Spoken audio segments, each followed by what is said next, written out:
So last week we spent a bit of time defining what a condo is and the rules surrounding them. In the context of having rental property that's a condo, let's state the advantages and disadvantages. So advantages. Often condos are less expensive than a single-family home, but can often command the same amount of rental income.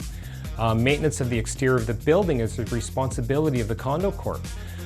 Because the condo owner is only responsible for the airspace inside their condo unit, another advantage is that the condo owner's insurance policy is significantly cheaper. Sometimes there's also great benefits like heated underground parking, swimming pools, fitness centers, common party areas that come with the condo for the use of its residents.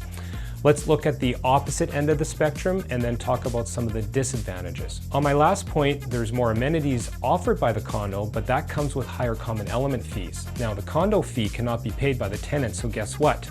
That monthly condo fee, which could be significant, eats right into your valuable cash flow. Depending on the condo, I've seen fees in the neighborhood of $200, but as high as $600 or $800. Another disadvantage when purchasing a condo, you're often at the mercy of the property management company or the self-managed board of directors that manages the building.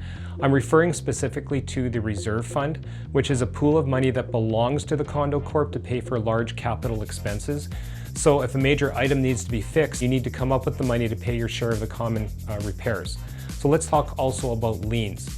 In most condos, it's written into their bylaws that if an owner doesn't pay their fees on time, the condo corp has a right to put a lien on the condo by a certain deadline. If that happens, you could lose the condo.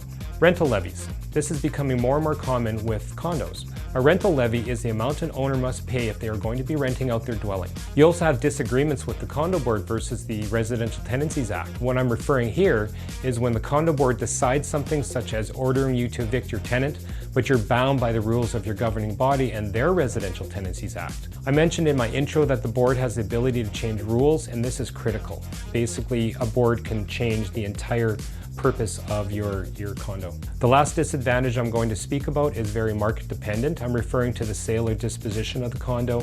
I'm only speaking from experience in our current market, and I sincerely hope this changes, but in Winnipeg right now we have an extremely hot housing market, a shortage of house listings, and many homes going for tens of thousands of dollars above list, but in the exact same market it's very, very difficult to sell a condo. Condo rentals can be very lucrative, and believe me, we manage hundreds of condos for individual condo owners, but make sure you do your homework.